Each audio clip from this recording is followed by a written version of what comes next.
Hello மக்களே, welcome back to DBC. 15,000 to 20,000 ரூபாயில smart phone வாங்கணும்னாலே ஒரு டைமில் ரியல்மி, ரெட்மி இந்த மாதிரி ஸ்மார்ட் ஃபோன்ஸ் தான் மோஸ்ட் ஆக்குப்பேவாக இருந்தாங்க அந்த செக்மெண்ட்டை. ஆனால் இப்போல்லாம் அப்படி கிடையாது. இன்ஃபினிக்ஸ் தான் அந்த ஒரு செக்மெண்ட்டை ஃபுல்லாகவே கவர் பண்ணி ஆக்குப்பே பண்ணி வச்சிருக்காங்கன்னு சொல்லணும். ஏன்னா அந்த அளவுக்கு ஸ்மார்ட் ஃபோன்ஸ் லான்ச் பண்ணி தள்ளிக்கிட்டே இருக்காங்க வேறு லெவலான ஸ்பெசிஃபிகேஷன்ஸோட.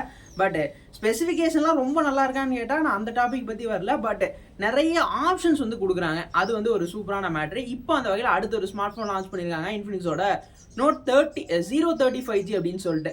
இந்த ஸ்மார்ட் ஃபோனோட ஸ்பெக் என்ன ப்ரைஸ் ரேஞ்சுக்கு வரப்போகுது அப்படிங்கிறத பற்றி பேசுகிறது தான் இந்த ஒரு வீடியோ பார்த்து முடிச்சுட்டு உங்களோட ஒப்பீனியன்ஸை மறக்காமல் ஷேர் பண்ணுங்கள். அது மட்டும் இல்லாமல் வீடியோ பிடிச்சிருக்கிற பட்சத்தில் லைக் பண்ணிட்டு சப்ஸ்கிரைபும் பண்ணுங்கள். இன்ஃபினிக்ஸோட 035G ஸ்மார்ட் ஃபோன் மெயினாக அந்த ஃபோனில் ஒரு பெருசாக ரொம்ப அட்ராக்ட் பண்ணி பார்க்க வச்சு இந்த ஃபோனோட லுக் அண்ட் டிசைன் சொல்லலாம். ப்ரீமியம் செக்மெண்ட் ஸ்மார்ட் ஃபோனை பார்க்குற ஒரு ஃபீல் கொடுத்தது. மோஸ்ட் அட்ராக்டிவான ஒரு விஷயமா இருந்தது. ஆக்சுவலாக டிசைனுக்காகவே 2 வேரியன்ட் அஃபோர்ட் பண்ணுறாங்க. ஒன்று கிளாஸ் ஃபினிஷில் இருக்கும், கொஞ்சம் கோல்டிஷான கலரில். அண்ட் இன்னொன்று வீகன் லெதர் யூஸ் பண்ணி லெதர் பேக் க்ரீனிஷான கலரில் கொடுக்குறாங்க.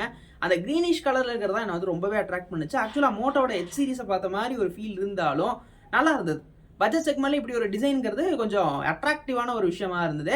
பேக்கில் ஒரு 3 கேமராஸ் இருக்கக்கூடிய பிளேஸ்மெண்ட். அது மட்டும் இல்லாமல் ஃப்ரண்ட் போர்ஷன் வரும்போது கவுட் டிஸ்பிளேஸும் ஒரு மாதிரி அட்ராக்டிவ் திங்காக இந்த இன்ஃபினிக்ஸ் 035G ஸ்மார்ட் ஃபோன் பொறுத்த வரைக்கும் இருந்தது. அது மட்டும் இல்லாமல் டிஸ்பிளேயோட ஸ்பெக்கும் வேற மாதிரி தான் கொடுத்துருக்காங்க. ஏன்னா இந்த செக்மெண்ட், அதாவது 20 to 25K செக்மெண்ட்ல பொதுவாக இப்போ இருக்கக்கூடிய ட்ரெண்ட் செட்டப் இந்த கவுட் டிஸ்பிளேஸ் அதை கொடுத்துட்றாங்க. கவுட் டிஸ்பிளேஸ் அப்படின்னாலே மோஸ்ட்டாக இது ஒரு AMOLED டிஸ்பிளேஸும் கூட தான்.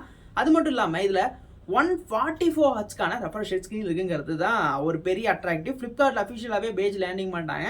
அதனால முக்கால்வாசி ஸ்பெக் என்னென்ன அப்படிங்கிறத கன்ஃபார்ம் பண்ணிட்டாங்க. அதனால நமக்கு இது தெரிய வந்தது. 144 ஹெர்ட்ஸ் ரெஃப்ரெஷ் ரேட் அப்படிங்கிறதே ஒரு புது விஷயம், ஒரு புது அட்டம்ப்டாக கூட இருந்ததுன்னு சொல்லலாம். அது இந்த செக்மெண்ட்டில் அப்படிங்கிறது கொஞ்சம் பார்க்கறதுக்கு ஒரு நல்ல விஷயமா இருந்தது.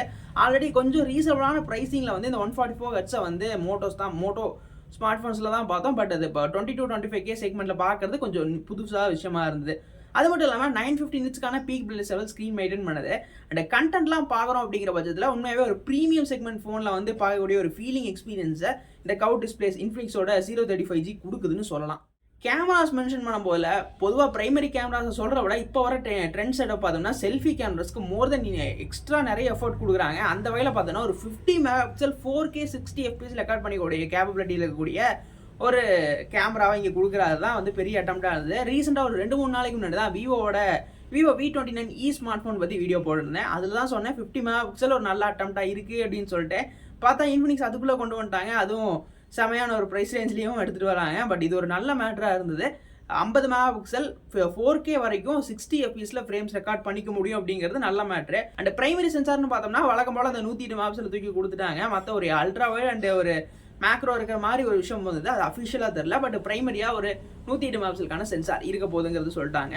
அது மட்டும் இல்லாமல் இது சாம்சங்கோட ஒன்செல் சென்சார் யூஸ் பண்ணியிருக்காங்க. ஒரு நல்ல மேட்ரு. ரீசெண்டாக நம்ம ரியல்மியில் கூட அந்த 11 சீரீஸில் கூட பார்த்தோம். அந்த ஒரு சென்சார் இங்கே இருக்குதுங்கிறது ஒரு நல்ல விஷயம் தான்.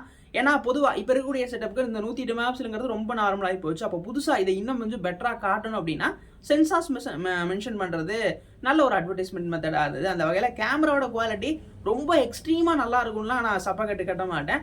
ரொம்ப டீசெண்டான லெவலில் இந்த செக்மெண்ட்டில் என்ன எக்ஸ்பெக்ட் பண்ணுறோமோ அதை கொடுக்குற மாதிரி தான் இருக்கும். அண்ட் மோஸ்ட் இதெல்லாம் தெரிஞ்ச விஷயமா இருந்தது. பட் பேட்டரிஸ் ஃபாஸ்ட் சார்ஜிங் பற்றி பெரிய எங்கேயுமே ரிவைல் பண்ணலை. நான் ஆல்ரெடி 020 என்ன செக்மெண்ட் இருந்ததோ அந்த மாதிரி தான் இருக்கும்னு எக்ஸ்பெக்ட் பண்ணுறேன். அதே நேரத்தில் ஒரு 5000 mAhக்கான பேட்டரி கன்ஃபார்ம்டாக கொடுத்துருவாங்க. ப்ராசர் பொறுத்த வரைக்கும் டிமென்சிட்டியோட 8020 வரதுக்கு தான் மோஸ்ட் ஆஃப் சான்சஸ் இருக்குது. ஆக்சுவலாக 1-2 நாள்லேயே ஃபோன் லான்ச் ஆயிரும். பட் இப்போதைக்கு இருக்கக்கூடிய அப்டேட் கொடுக்கறதுக்காக தான் சொன்னேன் நான். இதில் பார்த்தோம் அப்படின்னா டிமென்சிட்டியோட 8020 மோஸ்ட் இதுவுமே ஒரு நல்ல சிப்செட் தான் அந்த செக்மெண்ட்டுக்கு.